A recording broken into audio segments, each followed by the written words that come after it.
Welcome back to We Love Books Con podcast, and today we are walking through some December books for you to love. And since everyone knows that it's Christmas time, I thought we would start off with some Christmas themed books. You ready to dive in? Let's go. Our first book up is Something New that is by B. Ivy Woods, and she writes about a jilted bride and an overwhelmed banker from New York who are about to embark on the adventure of a lifetime that neither of them saw coming. Sometimes love happens at the most unexpected times and places. That is her quick descript for Something New. The next book up is Giving Tree. That's by Phillipa Nefri Clark. The Giving Tree, which is a heartwarming Christmas mystery. Christmas is a time of giving, but one person wants to take it all away. Christmas is here, and Charlotte has every intention of making it the best one ever for the residents and shops of Kingfisher Falls. After the success last year of the bookshop's Giving Box, she's roped 11 other traders into joining her Giving Tree project. But somebody wants the project to fail, and they are quick to blame a recently returned down on their luck local when some of the gift cards go missing. For those who enjoy some inspiration with your holiday read, you can check out The Winter Reunion, The Winter Wedding, and The Winter Baby, which are all part of a 3-book series by Rhonda McKnight called the Restoration Series. I'm not going to read everything to you from those book descriptions. Let's just say it involves a reclusive journalist whose first time being intimate was recorded and went viral on YouTube, an NFL running back, and how their love reunites or maybe not. You have to check out the details for yourself. The next book is Wrapped Up With You, which is about, again, holiday love, when a cocky financial genius, Raphael Cruz, is forced to partner with his snarky office rival, Phoebe Hollingsworth, to land a prestigious new client. Nothing goes as planned. That is the quick intro to Wrapped Up With You.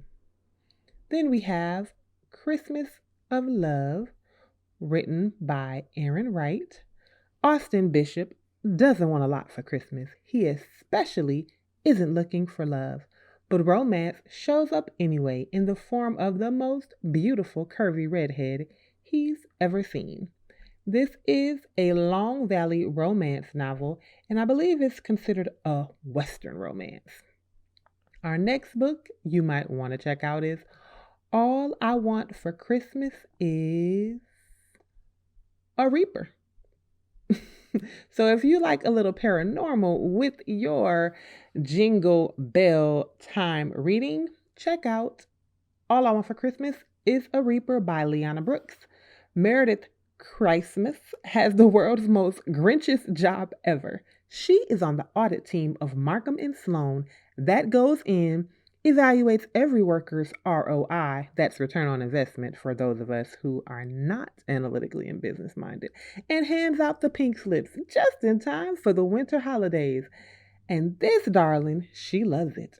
Well, like a modern day Scrooge, she waltzes through Chicago handling the finances of the biggest names in business. That's the introduction to All I Want for Christmas Is a Reaper. There are some supernatural aspects, but you have to check the book out to find out what they are. And then the next book is The Boardwalk by the Sea, Winter Whimsy. It's a warm-hearted story that made Karen Clark feel all wintry and Christmassy, according to the website for the author, who is Georgina Troy. Zip up your puffer coat. Winter has arrived when Lexi Davies discovers that her father has sold the fishermen's cottages she runs as Holiday lets and where she also lives. She is heartbroken. Then Oliver Whimsy arrives at the boardwalk and announces that he is the new owner, and Lexi realizes that the future she was looking forward to enjoying at her cottages is over. That is the brief introduction to The Boardwalk by the Sea, Winter Whimsy by Georgina Troy. Our next book is Frozen Cowboy. Now, what I love about this book by Bralee B. Parkinson is it has a beautiful cover. And what are we going to see about this book? Because where is the synopsis? Okay, thank you. A powerful businesswoman, a yak farm, and a down on his luck cowboy collide in a mountain town. That is the introductory information about Frozen Cowboy by Bralee B. Parkinson. We also have Christmas Cloches and Corpses, a ghostly fashionista mystery. In the ghostly fashionista mystery series, in its book number 3, bodies are dropping like gumdrops off a gingerbread house. Max's nephew Dwight is in a nursing home, but instead of the holiday season being a time of goodwill, several of Dwight's friends have died under mysterious circumstances. Is the facility merely suffering a run of bad luck, or is there something sinister going on? This book is by Gayle, Leeson, and if you like a little gloom and doom with your holiday cocoa when you're reading your tomes, check out Christmas Cloches and Corpses, a ghostly fashionista mystery. For those who don't want to read about the jingle bells or hear about the sleigh bells ringing, you should check out Tracy Cooper Posey. She is an author that I was recently introduced to through an author group that I'm a part of, and she's also a fellow INTJ. I think she's the bee's knees, and I think if you are looking for a little romantic suspense, maybe a contemporary romance, you should check out her starter library. You can find it at tracycooperposey.com. There you will receive access to Dangerous Man, Worlds of Wonder, and A Family Affair. You can download them from her website, from the bookstore of your choice. These are the December books we here at We Love BooksCon hope you find you might fall in love with. If you do, be sure to shout us out on Twitter at We Love BooksCon or on Instagram. We really love to hang out on Pinterest. Find out how to get in touch with us on any social media platform by looking up We Love BooksCon. If you're looking for the links to the books that you heard in the description, check out the We Love BooksCon podcast playlist on YouTube or look for our Pinterest board under We Love BooksCon. There will be a link to each book there. Next up, you will be able to enjoy our awesome author interview for this week's podcast episode. Thanks for listening and connecting with us over our love for books online. It's Shawneda. It is the host of the We Love BooksCon podcast, and we are here today with author and fellow book lover. Hopefully, I do not mess this name up. All the listeners know I'm not good with names. Anyway, Genesis Kemp. I'm going to skip the middle name because that's the one I was concerned about messing up. Okay. So, Genesis, say your middle name for me. Amaris. Okay, that's what I thought, but I didn't want to be wrong. Genesis Amaris Kemp is an author, and she is here with us today to discuss her lovely book as well as her love for books. So, Genesis, why don't you just start off with telling us the name of your book and when it came out? The title of my book is Chocolate Drop in Corporate America, From the Pit to the Palace, and it came out on May 27th. Of 2020? Yes. Well, kudos to you for having just the gumption and the candor to release a book in the middle of the pandemic. That is no easy task. Yes, that is wonderful, and I commend you for doing so. I'm a published author, That is one of yeah, that is one of the ways I love books. I started as a reader, as we most of us do, and one of the things that has been impacted heavily is the book industry by the pandemic. So kudos to you for dropping that book in the middle of everything. That's awesome. So chocolate drop. As you may have seen if you're watching this on YouTube, or if you saw the image of her lovely face, depending on how I design the podcast picture, she is a chocolate drop. She's super pretty. She has this beautiful chocolate skin. And so her book cover is pretty blue, nice different hues, and there's this one little chocolate drop in the middle of these people in corporate America. So tell us about what inspired you to write this book. Well, to be honest, it was actually frustration that pushed me to writing my book because I got tired of hearing so many Blacks or African Americans, the PC way, talk about, oh, they're not doing us right, or, it's not fair, or, we're underpaid. And I'm like, okay, what are you going to do about it? So it's like we're talking about it amongst ourselves, but then whenever it comes time for you to put your actions to it, walk out your actions and put your actions in play, I don't see anything. I don't even see us coming together. And I feel like that's a problem in the Black community. Like, we're so big to, like, want to pop off and jump off whenever something goes wrong. But when it's time for us to come together in solidarity, we can't even come together because we're so busy competing with one another versus versus being able to complement each other for the assets that we bring to the table. So, after I had received a performance review, I heard my supervisor tell me, oh, I don't think that you could compete professionally. Although I was doing the work of a professional in her group for 3 years, Wow. she told me I wasn't going to get a salary treatment for 2 years and that I wasn't going to be able to go to another team because I was like, okay, fine. Well, maybe this group is not for me. I would rather go to a different team where I know my work will speak for itself. And, it's the good old boy clique whenever you're working in corporate America. And my industry, per se, is, oil and gas and Oh energy. wow. Okay. So Yeah. it's very conservative, Yes. very redneck, very, um, whew, the words. um It's just very different. it feels restrictive and Yes. prohibitive and limiting. Yes. And when there's not a lot of people that look like you could only imagine how you feel and how you're perceived. So after I heard that, I literally whipped out my phone and I wrote down the words in my notes app, chocolate drop in corporate America, and I wrote a few sentences and I left it alone. I forgot about it.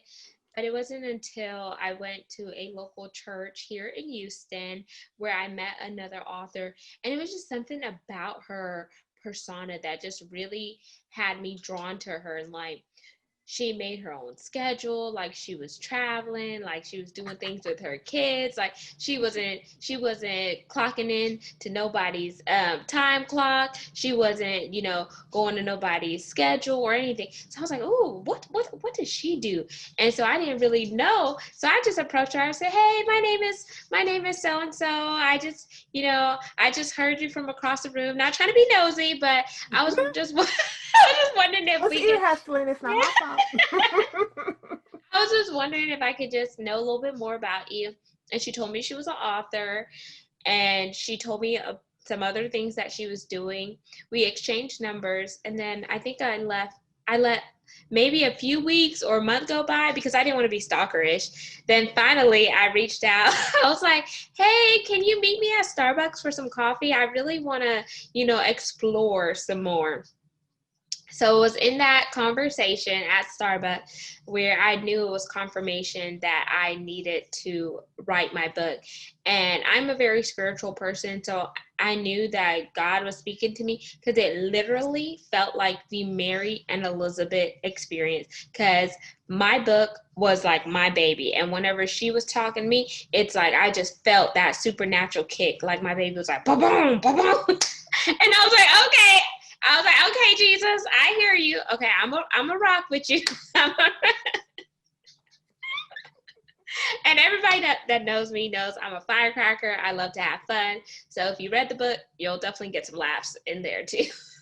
Awesome. Well, laughs, books with laughs are always a plus, and there's nothing wrong with that. This would not be the first book that frustration or the need to release frustration or emotion or process through something. This will not be the first time that was the impetus for how a book was written. So you were at this review in this very male dominated, more traditional, conservative in this industry, and you were told these things, and then you wrote this book over how much time? In 2 months, actually. Okay, cool. Before this, are you a big reader, or have there been just several books that really, outside of the Bible, because clearly the Bible is a big, important book if you're a spiritual person and your faith is in Christ. So, any other books that have really like made an impact on you? So I like this one book by Mitch Albom, The Five People You Meet in Heaven. I think that's so cute. Um, Not a secular book, Think Like a Lady, Act Like a Man. That really helped me whenever I was trying to land my man, which is now Oh my husband. Lord Jesus. I had to I had to get some tips because I had came out of a bad relationship and I was like, I don't want to be no chirp chirp girl. I don't want to be a sports fish. I don't want to bring. What is a chirp chirp girl in a? Did you say a sports fish? Yeah, sports fish. Like it's it's that one that you catch but you throw it back. The chirp chirp is like, okay, you could click your your key fob like chirp chirp. I'm like, okay, she's there for a minute. Like Are these in the Steve Harvey book? yes. See, I And I have watched the movie too. now I saw the movies because, well, did you see the men in the movie? I had to watch that movie. Oh yes, Michael Ealy, because he is fine. He's somebody's husband now, but he was very single back then, and I was very happy to look upon him. Yes, I was. And then I love a good comedy, and I saw Kevin Hart, and I knew there would be some funny. So, but while I applaud and do respect Mr. Harvey's work ethic and his success, I'm not a fan. So I did read the book. Like, so that's why I was like, what's a church girl and a sports fish? I figured that sounded like something he would say. I used to listen to his radio show off and on, and that's how I knew I would not read the book. But I'm glad it worked out for you. Thank you. Oh no tea, no shade. Everything's not for everybody. Yeah. The beautiful thing about having so many books is that there are so many books. You can find the person who speaks to you, and you can find someone who writes in a way that it resonates with you. But that doesn't mean that your writing will resonate with everyone, or that everyone's writing will resonate with you. Does that make sense? Yes, that makes sense because it's like know your tribe, know your audience, know who's for you, know who's not for you. Right, and that's okay. Everyone's got. Is a readership for every book. I'm just not his readership. Yes. I'm not. And I knew that. But I loved his comedy back in the day. I did. I was a very big King of Comedy fan. So, but I knew from his radio show, I was like, nah, partner, I don't need to read this book. Yeah. So, but that is funny. Chirp Chirp Girl and a sports fish. Ay, they. Okay. Any other favorite books? Goodness.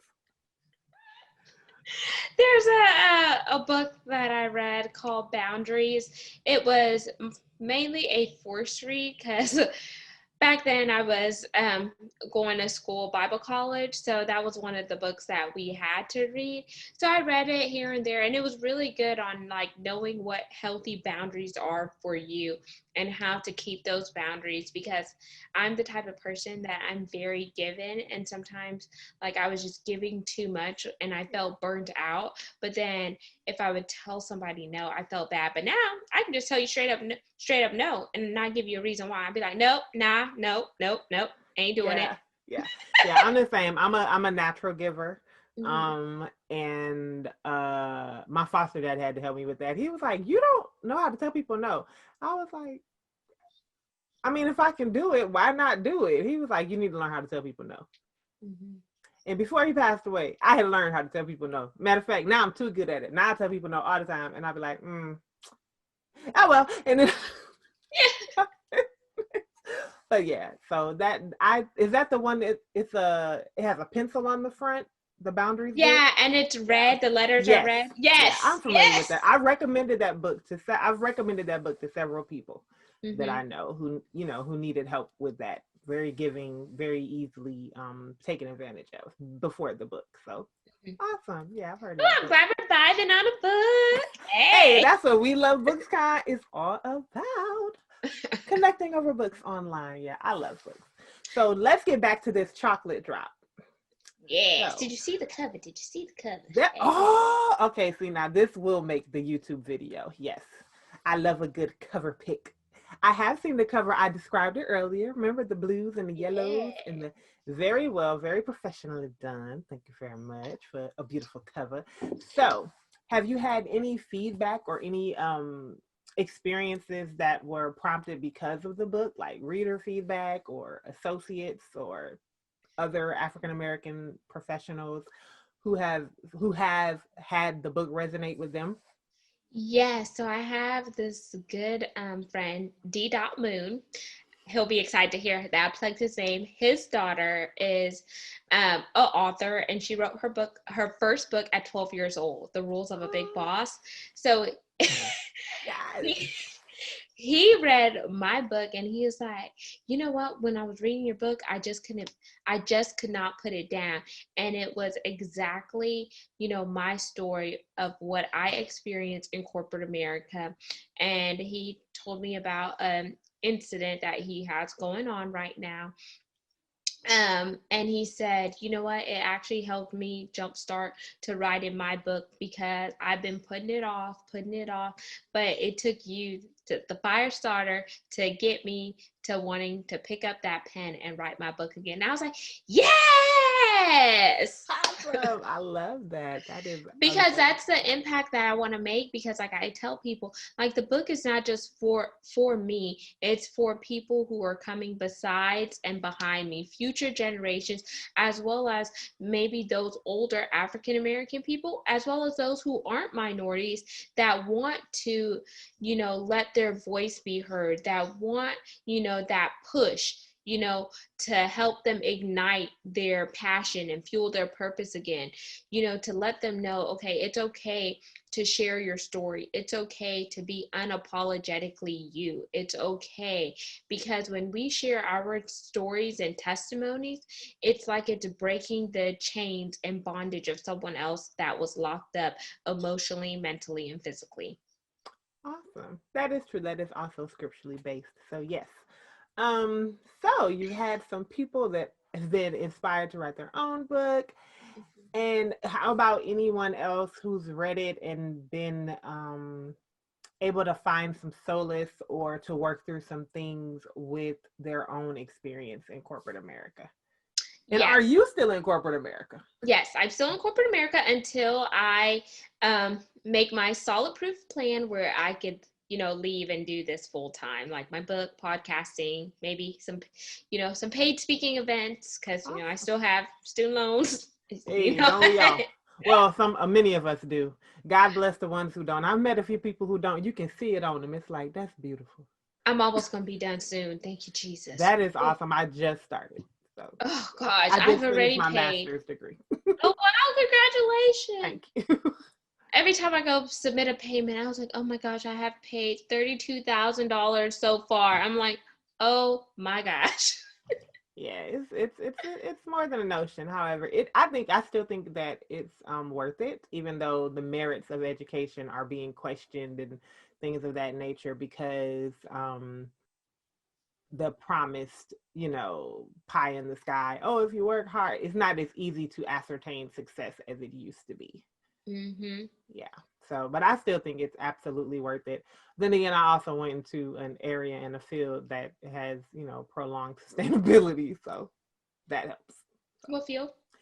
technical communication. Oh, okay. Yeah. Tech writing. Yep. It's Yeah. pretty in demand. Just a little bit. So yeah. But that's a different topic for a different Yes. day. And I do have an interview with a mom who wrote about how to help kids get into school and get into college and not pay for the first 2 years.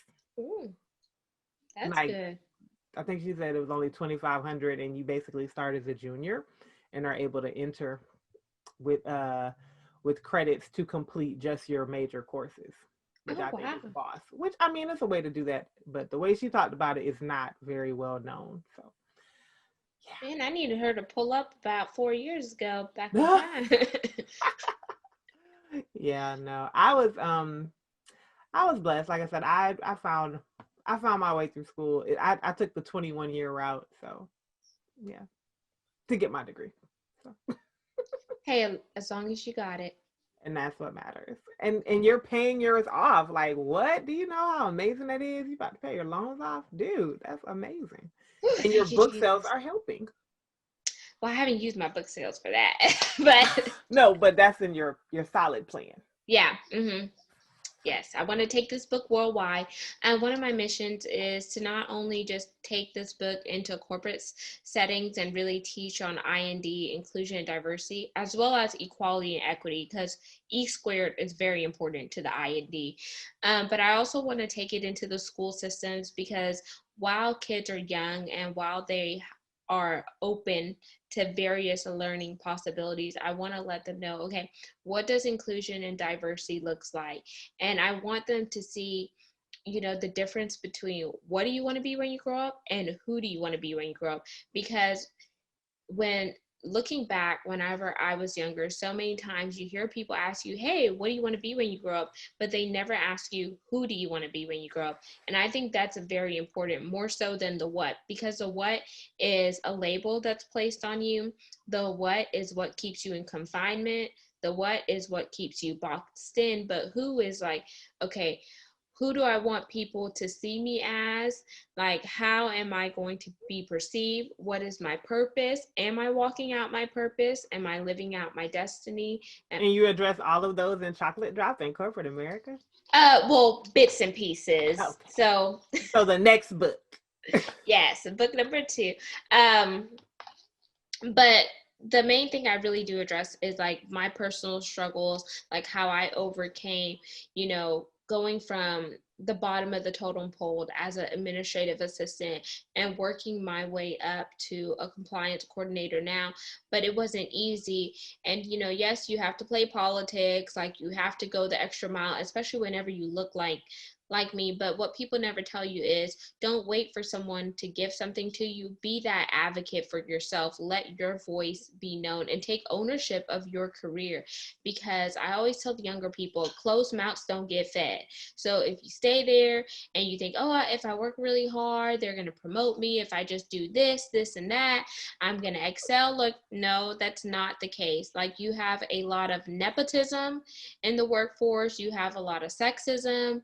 You have a lot of favoritism, and then you have, those good old boy clubs, the cliques and whatnot. And then you have those people who are out there just wilding out, doing something strange for a piece of change.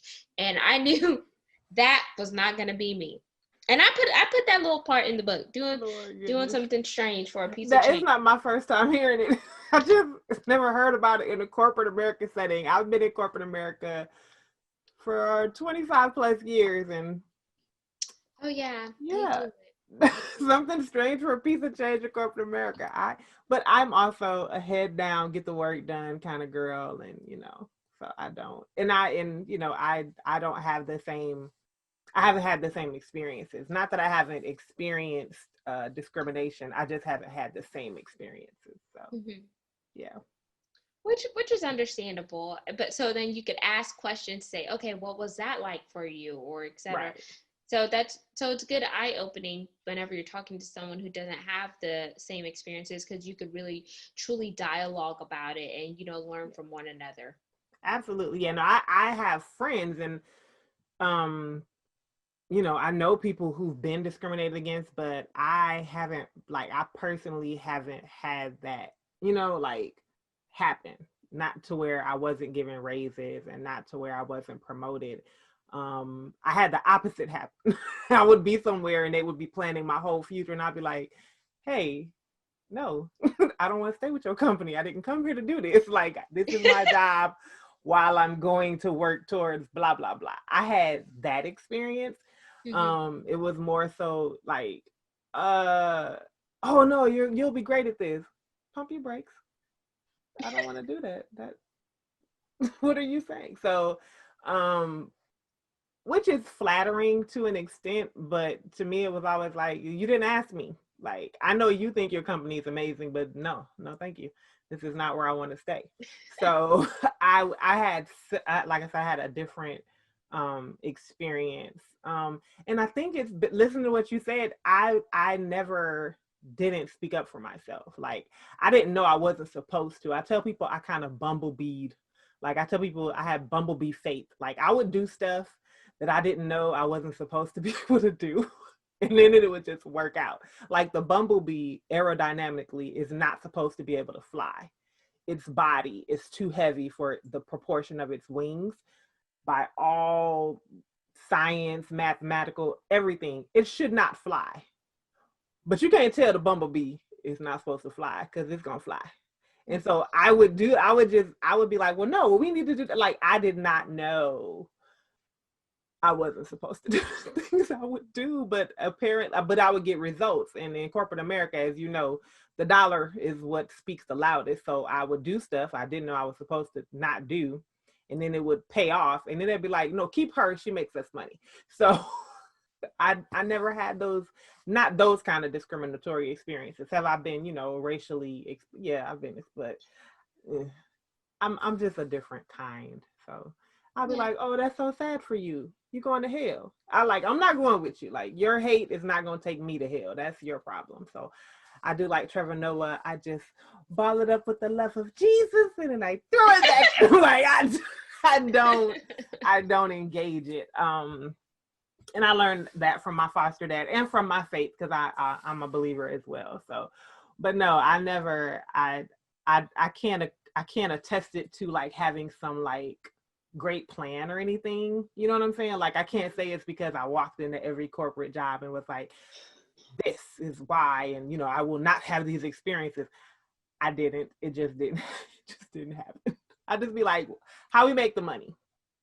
Okay, this is how we make the money. Don't ask me to compromise my ethics, but let's make this money. And then I would just make the money, and they would reward me. I also didn't work in oil and gas, and I also have never lived in Texas. So. Oh yeah, Texas is a very red state. Yes, it is. It is a different kind of state. I used to be a Republican, so I don't poo-poo on the red. No, I'm not really political, but like, I just feel like sometimes the red just feels so entitled. It's like their way or the highway, and that's how I've experienced it in corporate America. Like, I have been cut off in meetings. Like, I had someone who wasn't even on my project who they sent to a meeting with me to try to deliver on my project that I was doing. So I said, you know what, I'll just sit back, let him crash and burn. So sure enough, he crashed and burned. And then I was there and I swooped in and I got us back on track. At the end of the meeting, one of the sales managers came up to me and said, hey, you did a very good job. Like, the client was very pleased with you. But no, my supervisor, you have these Karens of the world nowadays. It's like, yeah, he should go to the meeting with you. And I was like, how is he going to present on my project that he hasn't even been working on? He doesn't even know, the ins and outs. He doesn't know how my clients work. But I was like, okay, you know what? There came a point where I was done arguing. I was done trying to, prove my worth, because I know my work speaks for itself. So I said, okay, fine, he can come along. So I went along with their little ace boo coo plan. And whenever he started to crash and burn, that was him looking foolish in front of the client, not me. Then I swept in and I said, okay, this is where we are. This is what our projection is. This is where we need to make some process improvements and enhancements in order to get back on track. Bada bing, bada boom. And, I carried on the meeting, asked if they had any questions, and it was very, down to the point. But I guess they didn't want little chocolate drop me to be seen. But you know what? I tell people, sometimes you just have to give people the taste of their own medicine and handle them with a long handle wooden spoon. So that's what I did, and it worked out in my favor. Yes. I've had an executive. He had no direct reports. Ask me, hey, what do you think people are saying about an older Caucasian male eating dinner with a young black girl like yourself? Like, do you think people are saying anything? And I was like, well, first of all, I'm married, you're married. This is business. This is not, leisure. We're sitting across the table from each other. So there should be no insinuation that there is something more than just having dinner. And if not, they could just mind their own flipping business. Oh, well. Yeah, see, that second attitude is probably closer to just how I carry my way through life. So I don't even think about stuff like that. Like, but I didn't. So and my thing has always been, I can't control other people's thoughts. I can't control other people's reactions. I can't control other people's motivations. All I can control is how I respond to the situations that are presented to me, and go from there. If I do you wrong, I'm going to apologize. If you do something on my behest, I'm going to thank you. And we're going to keep it moving, because life is too short. Like, I just don't even think that way, you know? So I don't know that, like I said, I don't know that I've had those instances, the cutting off and the trying to overtalk, and I just let people hit the ground. I'm like, I don't wake up in the morning to deal with this. Like, I come to my business or a company to do a job. Yeah. And that's what I'm going to do. And if you want to engage in other activities while you're here, you enjoy that. When you're done with those activities, I'm going to still be over here waiting to get this work done. And that's just how I like, and I've been told I'm kind of male in the way because that's how most men, I guess, do things outside of the politicking and the kind of, good old boy camaraderie. Haha, let's go to the, haha, let's go to the after dinner. I don't do any of that either. But I just get the work done. So oh my gosh, that is crazy. I think that you handled yourself. That is wonderful that you handled yourself so well, and you've continued to do something that a lot of people do when they encounter those things. Instead of you allowing it to stop you or embitter you, you turned it into a positive, you wrote about it, and you continue to climb and make leeway in your career. So that is amazing. That's a wonderful takeaway. Is that in the book?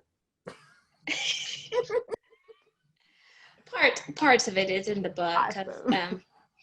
I talk about my 3 R's in the book, which are refuel, refocus, and realign. I think that's very important. And wherever you are in life, you have to recognize when you're getting to the period of burnout, so you could check in with yourself and practice self-care.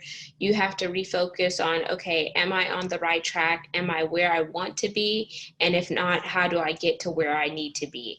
And then realignment, that comes with how do you recalibrate yourself and the rejuvenation and just getting yourself back in alignment for you, not for others, but for you and what your future should hold. Because people love to map out your future before you can co-sign it, and then they just expect you to do as they tell you to do, when, hey, this is my life and not your life. So I understand this is how you think it should go, but this is not how it's going to go. Yeah, I think my foster dad got a hold of me early enough, so I'll just be like, when they would be making the plans, I'll be like, we'll see. It'd be like, oh, well, that's very flattering. Okay. Because I was taught okay is not agreement, it's acknowledgement. So I'll be like, oh, okay. I'm not agreeing. I'm saying, oh, okay. And as you can see, I'm not with any of those companies. So Yeah. I'm not with Comcast anymore. No, thank you. That was not my plan. That's not why I moved here. And I'm not with any of the others. Bank of America, none of them. I'm good. So no, thank you. But they were great experiences, and it sounds like where you are has given you a lot of great takeaways, and will also, for the readers listening, give them some great takeaways. So if you are African American or interested in reading about the African American experience, or interested in how you can be an ally and come together and learn how to be able to articulate the experiences of your African American peers in a way that those who are reluctant to see, acknowledge, understand, or empathize with it can understand because you look like them, you should check out Chocolate Drop in Corporate America, From the Pit to the Palace. You can get it on Amazon. If you have Kindle Unlimited, that means you can download it to any of your many devices and or phones, or if you actually have an actual Kindle, you can download it to the Kindle. It's also available in paperback.